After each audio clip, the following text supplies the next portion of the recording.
Hi there, it's Rose Marcus, and today is March 18, 2020. Many have asked me to comment on COVID-19, so that's what I'm here to do. And I want to say that we are at peak right here and right now. We are traveling between two super full moons. We had a super full moon in Virgo on March 9. That was a real kicker full moon. First of all, super full moon is a high tide full moon. And that means the moon is closer to the earth and it has more effectiveness in affecting the emotional tides and the activity on earth. And a super full moon in Virgo, Virgo is the health and healing archetype. I call it the healing crises archetype. That super full moon was opposed to Neptune in Pisces. Neptune rules the immune system. Pisces is the archetype of exposure and vulnerability. So we have an immune system that's exposed and vulnerable. And Neptune in Pisces is quite strong. Any planet in its own sign is very strong. So we've got a super full moon in tension to Neptune in Pisces. Neptune in Pisces also represents the collective experience, the mass experience, mass consciousness, global experience. So we have this was the peak of the coronavirus hitting the globe, and it has been going strong since then. We have another super full moon on April 7, and that is in the sign of Libra. Libra is the scales, and often when we get a full moon in Libra, we go from one extreme to the other extreme, right? So, and that super full moon will be drawing from Mars and Uranus in tension. I hope it's a breakthrough, I really do. But know that because we're traveling through these two super full moons, I consider this a peak or a global peak. Now, additionally, on that super full moon on March 9, Mercury ended retrograde. And Mercury was retrograde a few weeks before in the sign of Pisces.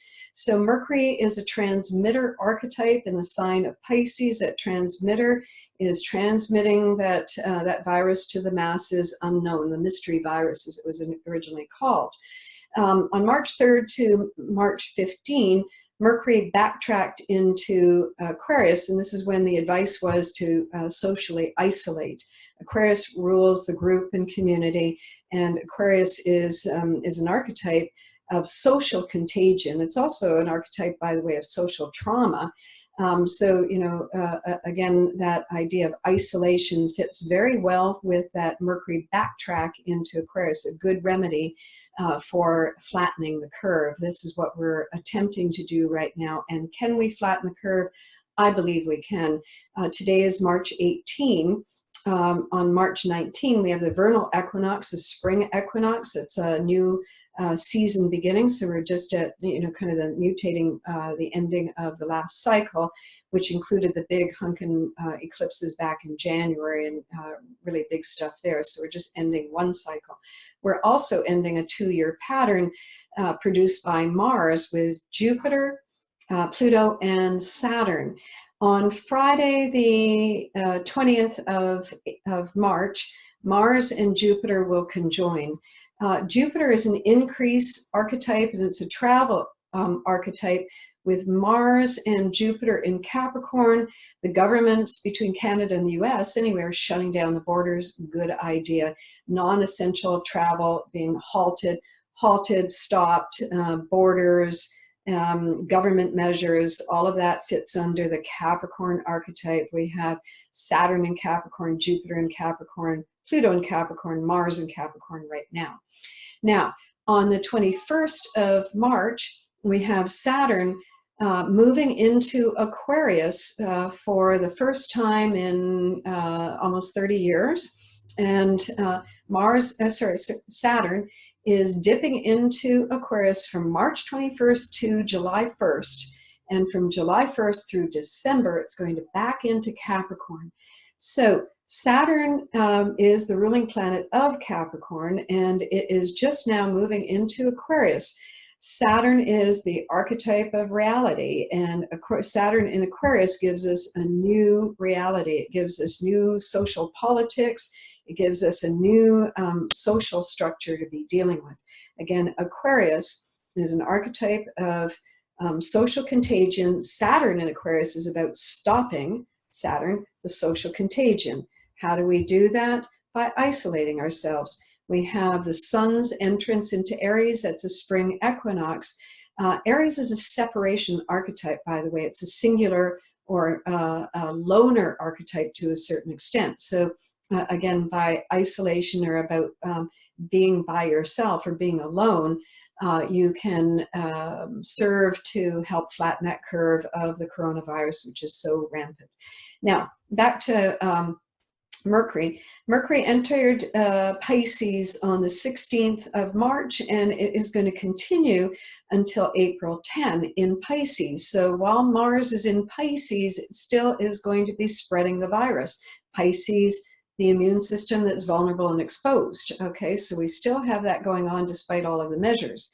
But with the spring equinox on the 19th, Mars and Jupiter on the 20th, Saturn in Aquarius on the 21st.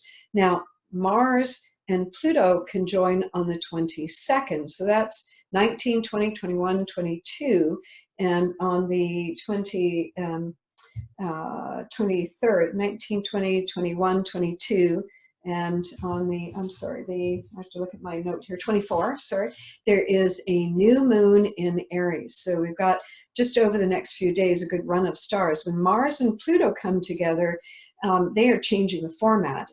Mars and Pluto together represent a powerful drive. It's a power play time. So putting a power play into action right now is totally appropriate if we want to flatten the curve. All right. So going to the end of the month, Mars leaves Capricorn for Aquarius on the 30th of March. And on the 31st of March, Mars and Saturn conjoin. Again, Mars and Saturn are in Aquarius are breaking new ground. So Mars aligned with Jupiter on the 20th, Pluto on the 22nd, and Saturn on the 31st. Completes a 2-year cycle of Mars, a 2-year cycle of action, activation, and begins the next 2-year cycle of activation. When we get to April, we have the 7th of April, we have the big super full moon in Libra with Mars and Uranus in tension in a circuit breaking or chain breaking format, a square and 90-degree angle. So I'm hoping that there's some good stuff out of that. Now on the 4th of April, we have the first alignment of Jupiter and Pluto coming together in the sign of Capricorn. I call that a seismic shift. Jupiter increases wherever it goes. And Jupiter in Capricorn with Pluto, just before that super full moon on the 7th of April, I think has the opportunity to create a seismic shift. And I hope that seismic shift will be Capricorn oriented, being able to put things on stop that need to be on stop. All right. And I hope that that also helps us to put what's on go on go. Jupiter and Pluto will line up 3 times in 2020. I'm sorry, I've forgotten the dates. It's like the end of June and end of November. I think I wrote about that, and it's in one of my other presentations. But this is going to be a whole year of Jupiter and Pluto reformatting the structure and working our way through the reality to really change the belief systems that we have about what is necessary and about how we take responsibility, how we are responsible citizens, how the government is responsible, and how we do our share to support the system to do its work so that we can live healthy, happy, and thriving lives. Now, in terms of the coronavirus, it is going to be on a continuation. So we're at this peak between one super full moon and the next full moon. We're still vulnerable while we have Mercury in Pisces to April 10. On April 4, Venus will move into Gemini. And by the way, Gemini, which is Mercury's, comes under Mercury's rulership, Gemini rules the lungs and the respiratory system. So Venus will be in Gemini from the 4th of April till something like I've forgotten the exact date, 4th or 5th of August. And so we will have all that time of again, attempting to create some strengthening for our respiratory system and so forth. Now, from May 12th through until June 28, Mars will transit Pisces. And so again, we may have another flare up or another wave of a virus. And also the karmic axis, the north and south nodes, which astrology students know about. It's an 18-month cycle where the eclipses happen along. And in May, though the karmic axis will switch signs to Gemini Sagittarius. The lead, or the north node, will be in Gemini. That is the lead planet, the Gemini north node. It's the kind of toolkit that we can use for our evolution, for moving forward. So it's a toolkit. And in Gemini, it will give us that transit will be an 18-month transit where the eclipses happen along. And on June 5th, we will have a lunar eclipse that will be with Mars in square, Mars in Pisces in square. So I think that these can be continuing triggers on the virus threat.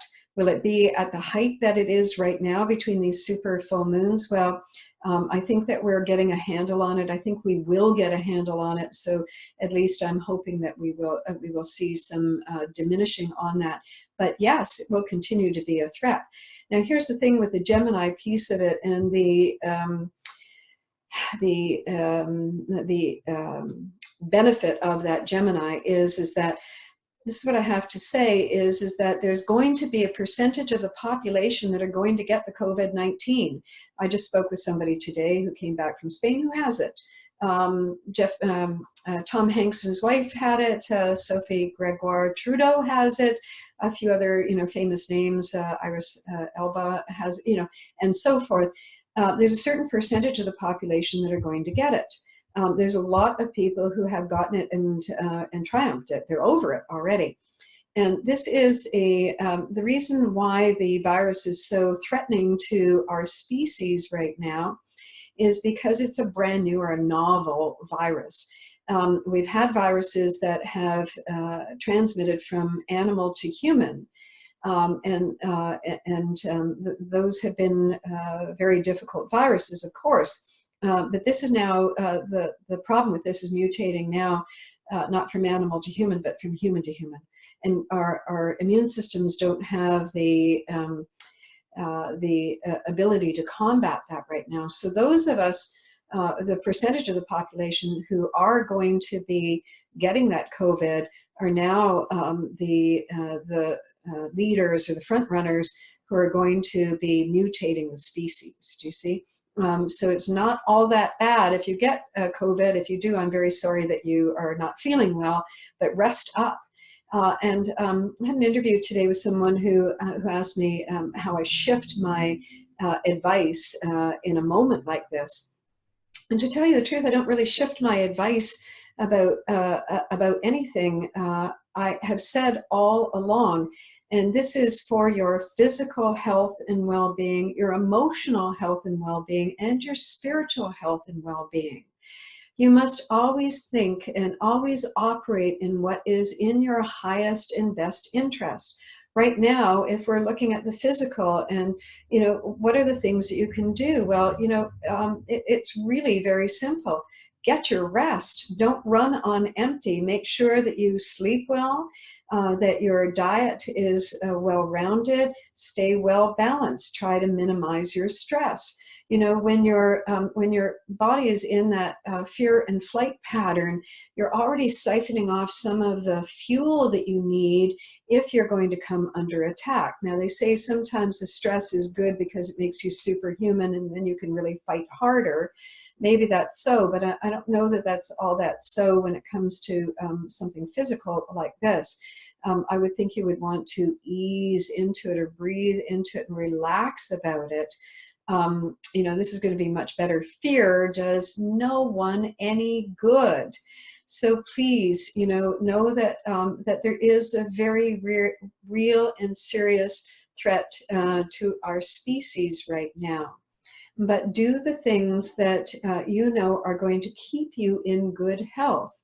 And also, you know, the emotional health affects the physical health, and the spiritual health, you know, is affected, you know, as well too. So we need to take all of this into consideration. If you can train yourself to do right by yourself, you'll get into the right groove. And when it comes right down to the crunch, then you are going to be instinctually following the right procedures at the right time.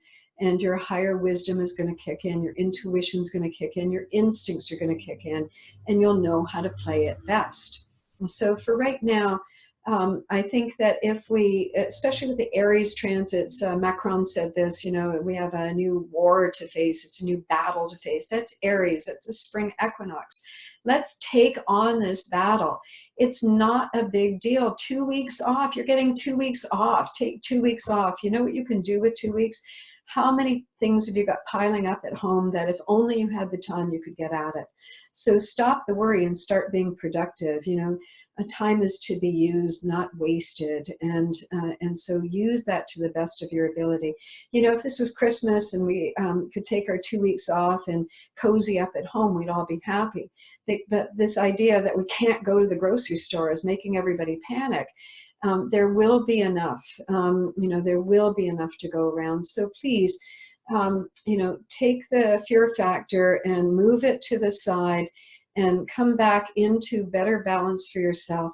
Take care of yourself, treat yourself right, treat your loved ones right, and be a responsible citizen to do whatever it is that we should be doing.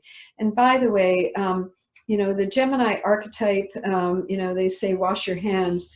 If you want to take an extra measure, gloves are a good idea. You know, keypads, doorknobs, all these things are where, you know, where they normally say that, you know, that they're full of germs. So why not if that's going to help you out? Anyway, it's a beautiful day here on the West Coast, and I wish you all the best, and I will see you soon.